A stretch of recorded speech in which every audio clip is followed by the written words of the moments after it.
Welcome to This Explainer. Today, we're unpacking a really ancient theological text to see how its grand historical framework connects to, get this, modern sports, deeply personal art, and even a classical Song Dynasty poem. It's an absolutely fascinating journey. We're going right from the macro to the micro, crossing completely different cultures along the way. Let's get right into it. Here's our roadmap for today. First, we'll look at the Apostles' Creed itself. Then we'll unpack 4 core questions of Christology. After that, we'll explore personal devotion and art, see what happens when East meets West, and finally, wrap up with the power of transition. Section 1. The Apostles' Creed, a historical foundation. All right, let's kick things off by establishing what this text actually is, and, where it came from.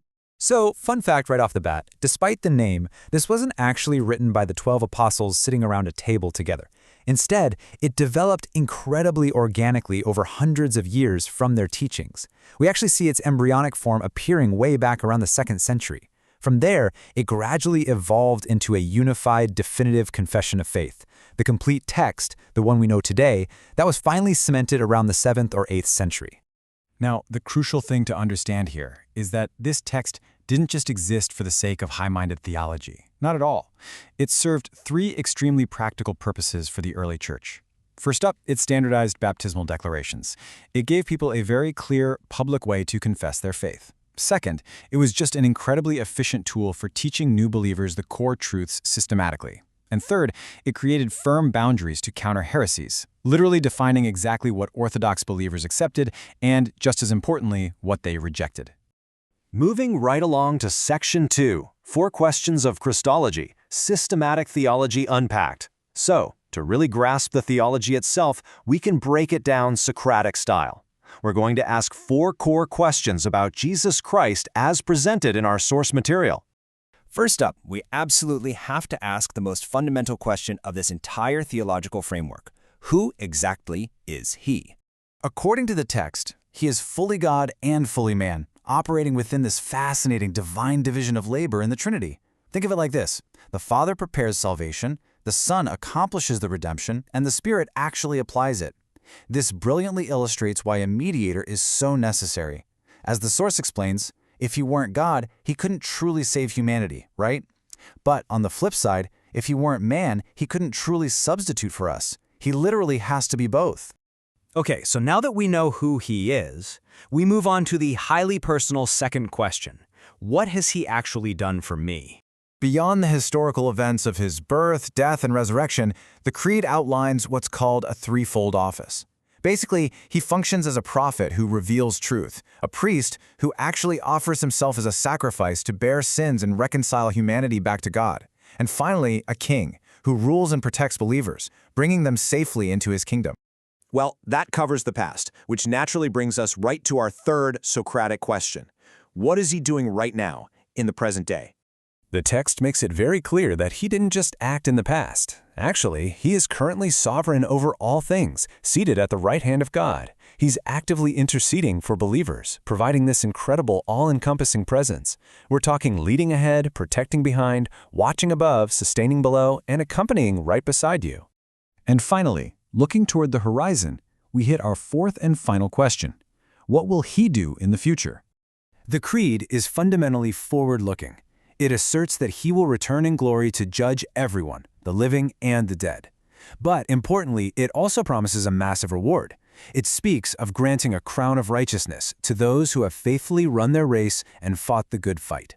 All right, Section 3, personal devotion and art, theology in everyday life. Let's see how this builds from macro, historical theology into some really micro, personal applications. Like, how does someone actually use this stuff today? Now, what's really fascinating here is how we see this ancient text applied directly to modern sports. Seriously, an athlete actually translates the Creed's theology of divine sovereignty into a pre-game devotional.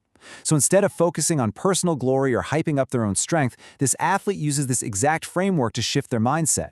They're relying entirely on God's strength to complete the task, essentially turning their athletic performance into a literal act of worship. It's a total game changer for their perspective. And this brilliantly illustrates theology turning into art. What we're looking at is a deeply personal, hand-drawn journal entry. It was actually inspired by a pastor's sermon on God's all-encompassing protection. You can clearly see how the artist visualized a central, strong cross completely enveloped by this vast sky blue grace. The notes for this piece reveal something really profound. Out of all the different directions of God's presence we talked about earlier, the artist was most struck by the phrase, leading me ahead. Our source points out that, in life, we so often assume we're the ones in control of the steering wheel. And honestly, that's exactly what leads to all that anxiety about the unknown. But this artwork captures the immense peace you find in the belief that Jesus is the trailblazer. He's already navigating those unseen corners of the future for you. Okay, Section 4, East meets West, a cross-cultural comparison. Now let's pan way out for a truly fascinating connection. We're going to look at how this ancient Western theology stacks up against classical Eastern literature. This is so cool. On one side, we have a line from Q Yuan's Song Dynasty poem about the autumnal equinox. The poet describes this sudden downpour that just instantly clears away the suffocating, oppressive summer heat. And our source analysis perfectly mirrors this natural transformation with the Creed's theology of Christ's resurrection. It shows how the resurrection suddenly and powerfully shattered the oppressive old order of sin and death in a single instant, just like that rain clearing the heat. The poem then continues, noting that once that crisp autumn wind arrives, the artificial silk fan, what people use to desperately try and cool themselves down, is rendered completely useless. The theological parallel here is just striking. Just as that cooling wind makes the fan totally obsolete, the arrival of ultimate divine grace renders our tiny, exhausting human efforts and old laws completely unnecessary for achieving salvation. The grand intervention completely surpasses the human tool. What's amazing is that both texts, despite their vastly different origins, highlight a submission to a grand macro order. The poet yields to the irreversible natural law of changing cosmic seasons. Meanwhile, the believer, by reciting the Creed, is yielding to the divine law of salvation history. Furthermore, the poem mentions a child reciting a classic ode, triggering this deep historical memory. And honestly, that's exactly what happens when believers verbally recite the Creed today. They're using spoken words to connect right back across centuries of history. Which brings us to Section 5, the power of transition, conclusion.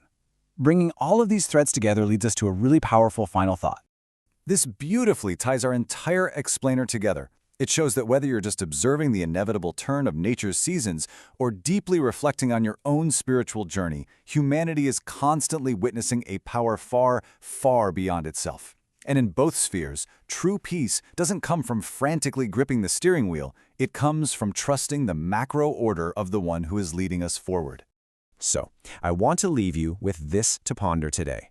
As you face your own life's transitions, what useless, obsolete, silk fans are you still gripping tightly to instead of simply letting go and trusting the sudden, refreshing wind of a grander order? Thank you so much for exploring this with me.